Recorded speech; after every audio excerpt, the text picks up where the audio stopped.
చూడబోతే ఏదో కలర్ఫుల్గా టేస్టీగా ఉండేటట్టు అనిపిస్తుంది అనుకుంటున్నారా? మరి అయితే మ్యాంగో జెల్లీ ఎలా చేస్తున్నానో చూసేయండి. ఇది నేను 2 సంవత్సరాల క్రితం నుంచి చేద్దాం అనుకుంటూనే ఉన్నా, ఇప్పటికి కుదిరిందనమాట.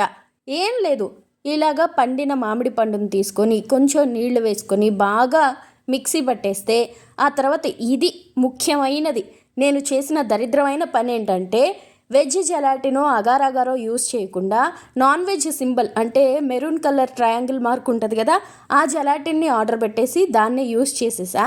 అందుకని నాకు ఎందుకో కొంచెం ఆ ఫ్రూట్ టేస్ట్ కన్నా కూడా దీని స్మెల్ ఎక్కువ వచ్చింది. అందుకని అస్సలే తినలేదు అది. సో మీరైతే అగార్ అగార్ యూస్ చేసుకోండి, లేదంటే వెజ్ జెలాటిన్ అని దొరుకుతుంది, అది యూస్ చేసుకోండి. ఇక కప్పుకి కప్పు కొలతల్లో 4 తీసుకోండి. అంటే మ్యాంగో ప్యూరీ అంటారు కదా, అది, చక్కెర, అలానే నీళ్లు, ఇవంతటిని జెల్లీగా చేయడానికి ఉపయోగించే జెలాటిన్, ఇదంతా కూడా వేసుకోవాలి. అయితే ముందు మనము పండుతో చేసేది కాబట్టి పండును ఉడకబెట్టడం లాంటివి చేయాల్సిన అవసరం లేదు.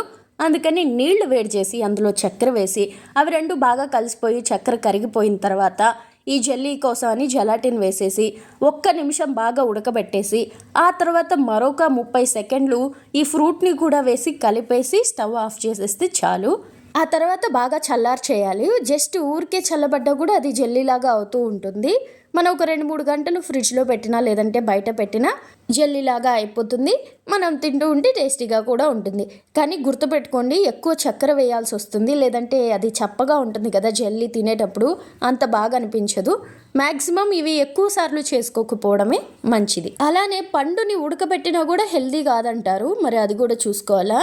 ఇంకొకటి ఏంటంటే వెజ్ నాన్ వెజ్ జెలాటిన్. నిజంగా నాకు నాన్ వెజ్ది ఎప్పుడూ పడదు, ఎందుకు ఆ స్మెల్లే నాకు నచ్చదు. అదే వెజ్ జెలాటిన్ అనుకోండి, అసలు ఏ స్మెల్ ఉండదు, తింటుంటే జస్ట్ జెల్లీ తిన్నట్టు లేదంటే మ్యాంగో తిన్నట్టు అలానే ఉంటుంది. అందుకని చూసి మరి కొనుక్కోండి. జెలాటిన్లో వెజ్ జెలాటిన్ అని ఉండాలి. అలానే పైన గ్రీన్ కలర్ సర్కిల్ ఉంటుంది. అంటే ఇది మీకు తెలియదని కాదు, నేను హడావిడిలో అలాగా చూసుకోకుండా కొనేసానని చెప్తున్నాను.